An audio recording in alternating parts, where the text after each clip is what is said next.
Umabot na sa 2 katao ang nasawi habang 3 ang sugatan sa bumagsak na private helicopter sa Pililla, Rizal. Kabilang sa 5 sakay nito ay 2 banyaga. Magbabalita live si Edniel Parosa. Edniel.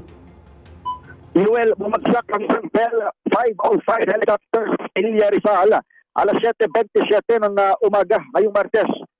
Sa mga sakay nito, binawian ng buhay habang 3 pang iba ang isinugod sa Rizal Provincial Hospital.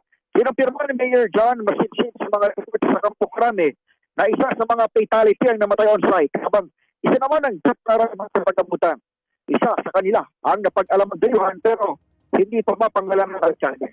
Sa record ng Civil Aviation Authority of the Philippines, nabatid na patungong Quezon ang civilian chopper galing Metro Manila na mangyaring insidente sa Upper Barak, Barangay Tino.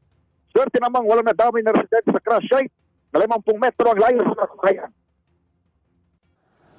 Yung isa dead on arrival sa hospital. So 2 na yung fatality nung accident. Pero the other 2 are relatively stable naman. May isang foreign national na declared dead. I'm still checking kung siya yung dead on site. I don't wanna mix up the names kasi mahirap na Oo.